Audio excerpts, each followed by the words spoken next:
A verdade por trás da Semana Santa é um vídeo que traz uma revelação muito sensível a todos nós que celebramos esse feriado religioso.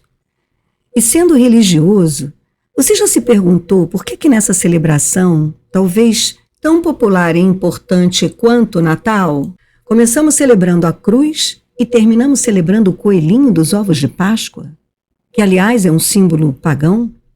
Nesse vídeo a gente vai conhecer o significado de cada um dos dias da Semana Santa, assim como o significado pagão do coelho e do ovo, que tratamos como ovos de Páscoa. Vamos avaliar também o impacto do uso desses símbolos na mente e na emoção humana. E diante dessa revelação eu quero compartilhar com vocês a minha própria perplexidade diante da minha dificuldade em aceitar o verdadeiro significado da Semana Santa quando vi uma imagem diferente da cruz e do Cristo crucificado que nossa cultura representa e celebra. Eu vou rodar a vinheta e vou torcer para você continuar aí comigo. Até já!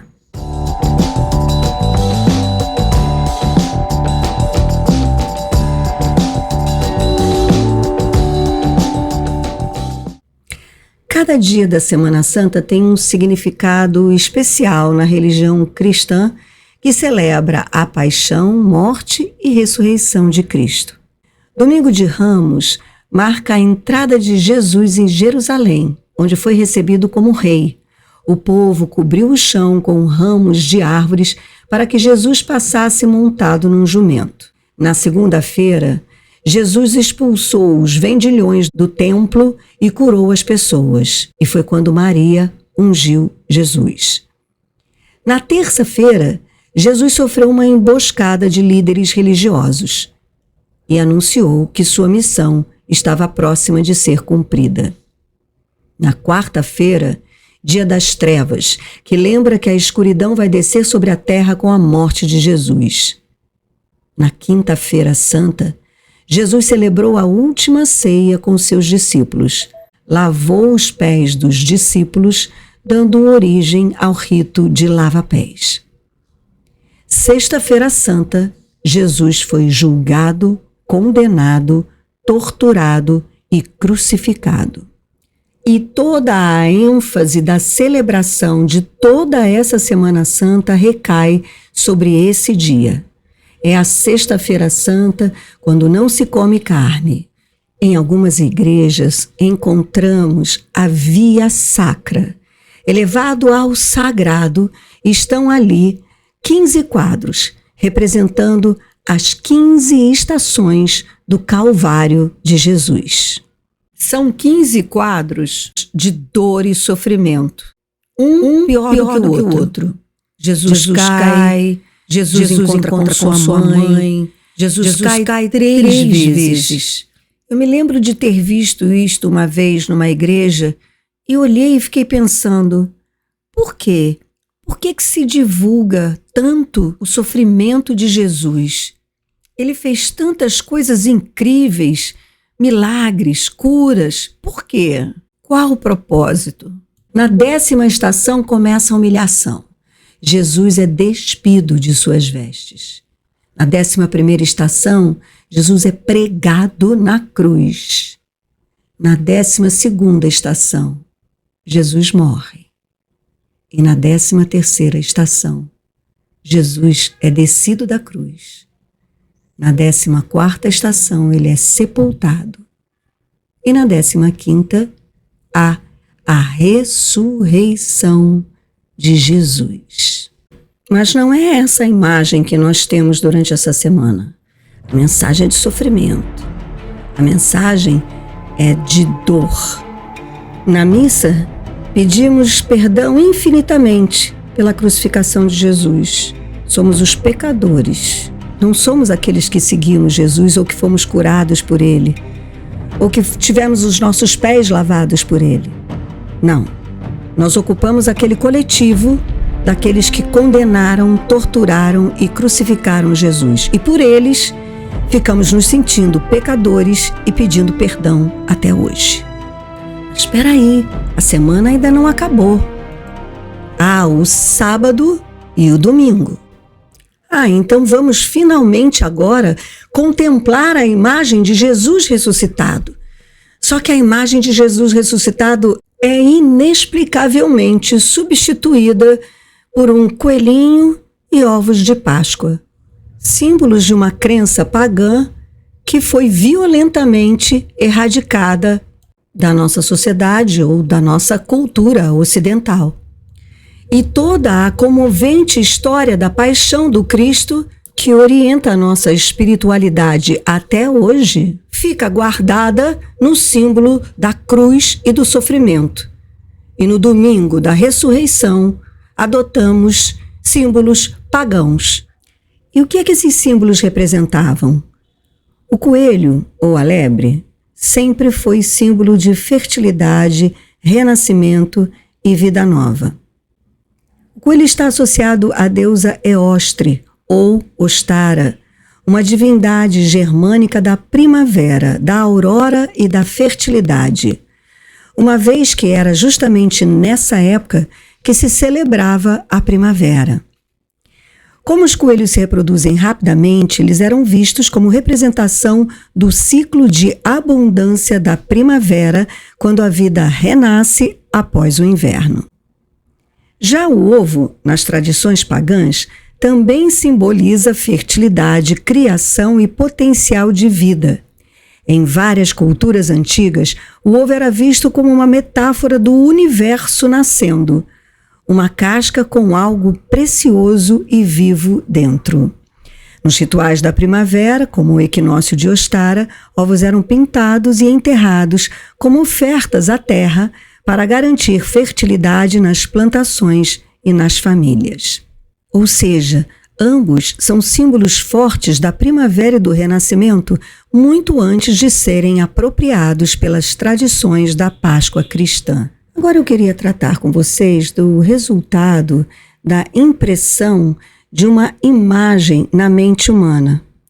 Para nós que trabalhamos com símbolos como os selos, os tons da lei do tempo, ou, no meu caso, com o tarô, nós já temos uma ideia da quantidade de informação que somos capazes de receber apenas por olhar uma imagem.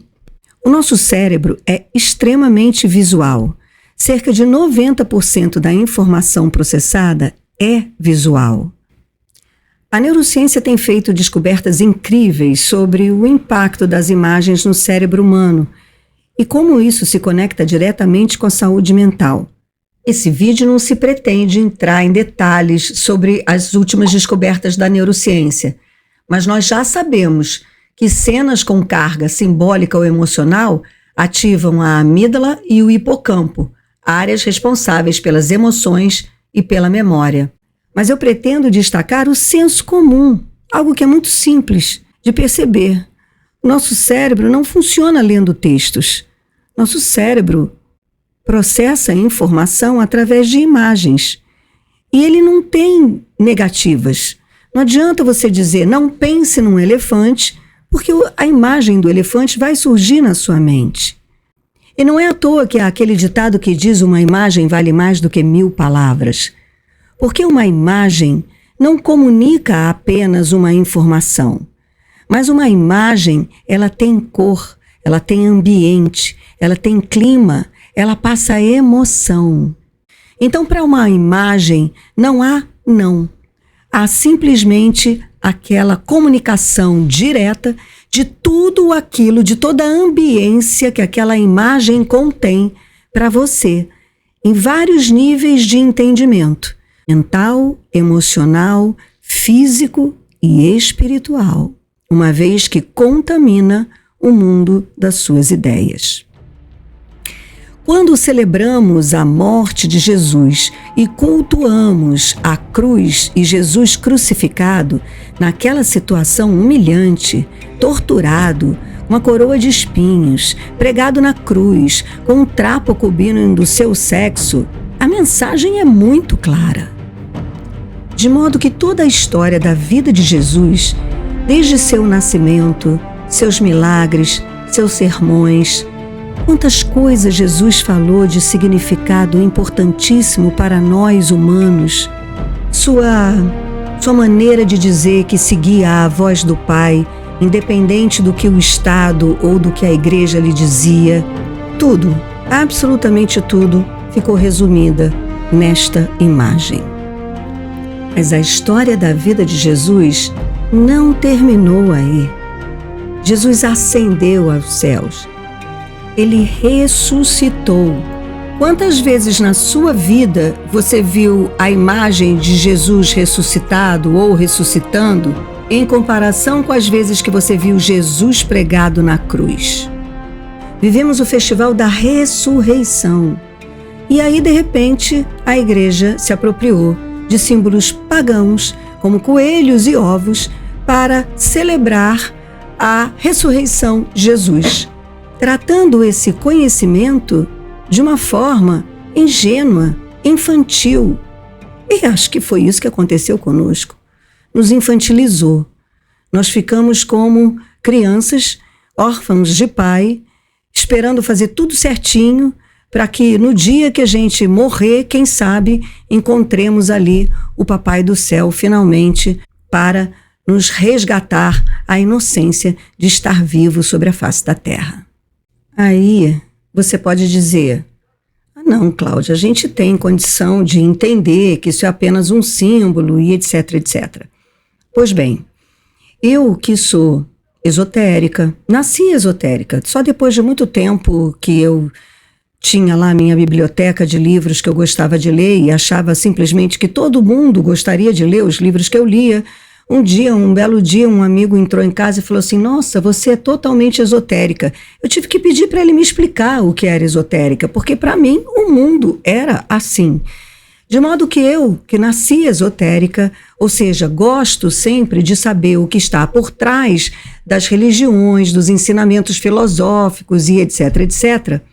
O dia que eu me deparei com esta imagem que eu vou mostrar para vocês de Jesus, aquilo me deu um incômodo.